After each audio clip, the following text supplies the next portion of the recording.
क्या है ये? धरती के स्वर्ग कश्मीर का आनंद लें नागफनी टूर्स एंड ट्रेवल्स के साथ, जो आपको देते हैं शुद्ध शाकाहारी भोजन। श्रीनगर, गुलमर्ग, पहलगाम, सोनमर्ग आदि के सुंदर स्वर्ग का आनंदमयी टूर आज ही कराएं अपनी बुकिंग।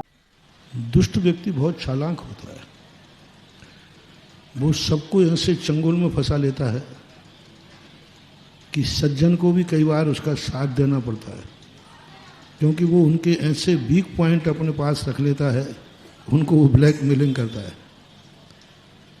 एक बार एक व्यक्ति, किसी अच्छे व्यक्ति थे, एक गलत व्यक्ति का साथ दे रहे थे, तो मैंने कहा आप तो खुद जानते हो कि ये गलत है। बोले जानता हूँ, ये व्यक्ति भी गलत है। तो क्यों? अरे महाराज जी मैं कुछ नहीं कर सकता, वो मुझे जीना हराम कर दे। बोले क्यों?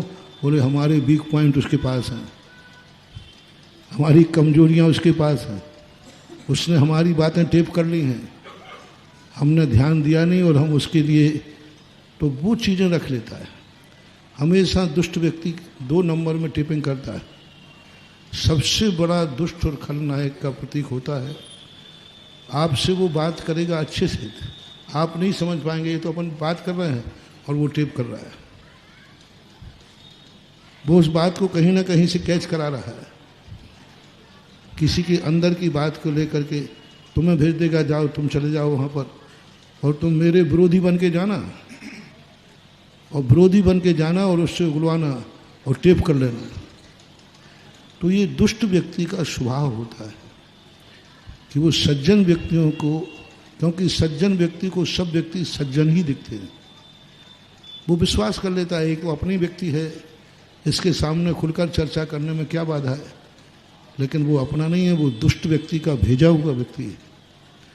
और दुष्ट व्यक्ति जब भेजता है तो उसकी अक्सर कहा जाता था, आप इतनी से पता कर लेना, कोई व्यक्ति जो तुम्हें गुप्त रूप से कोई बात कहना चाहता है और तुम्हारी बात वो टेप कर ले, समझ लेना संसार से सबसे बड़ा दुष्ट आदमी वो है, मायावी है, वो सबसे ज़्यादा निकृष्ट आदमी है।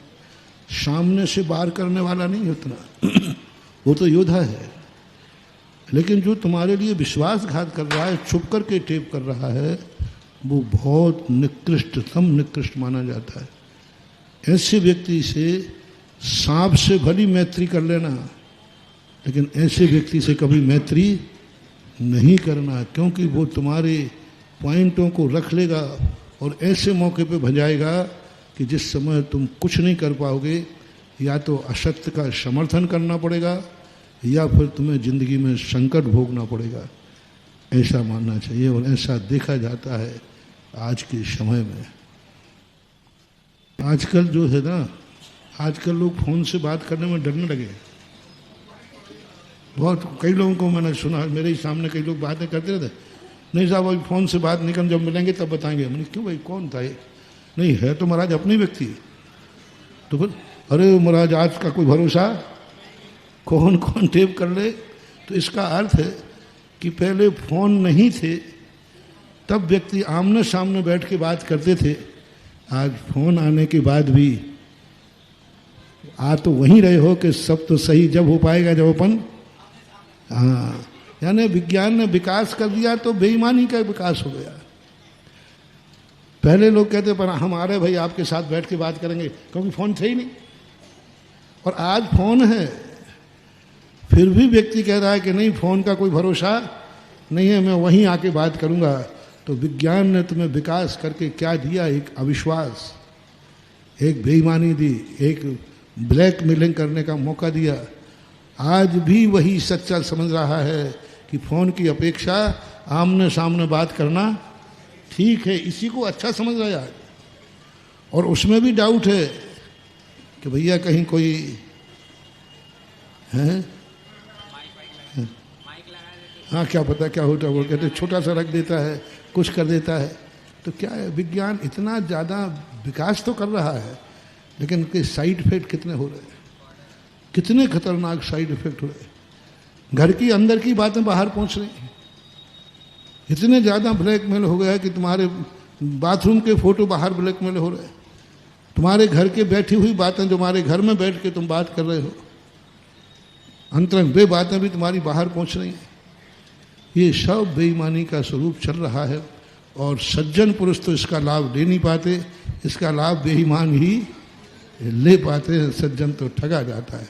फिर भी सज्जन को अडिग रहना चाहिए।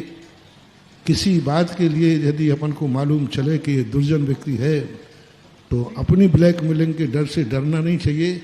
ब्लैकमेलिंग वो करेगा भी, दुनिया समझ जाएगी। यदि तुम्हारा कोई ब्लैकमेलिंग कर भी दी, करने दो, छोड़ दो उसको।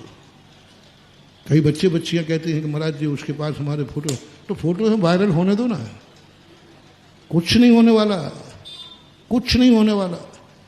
दुनिया समझ जाएगी और अंत में कानून किसको धावा बोलेगा। फिर कानून के चक्कर में तो तुम्हें धमकी दे रहा है, उसको भी मालूम है कि यदि मैंने बाहर कर दिया और सामने आ गया तो कानून हमें पकड़ेगा कि तुमने इसकी फोटो उतारी क्यों। क्यों थोड़ा डर जाते हो। इज्जत वाला व्यक्ति थोड़ा डरता तो है ही इज्जत वाले को थोड़ा डर लगता है। और ऐसे लोगों के सामने थोड़ा इज्जत को सही रूप में ब्लैकमेलिंग करने की अपेक्षा सामने आ जाना चाहिए कि अब तुझे जो करना है वह कर ले।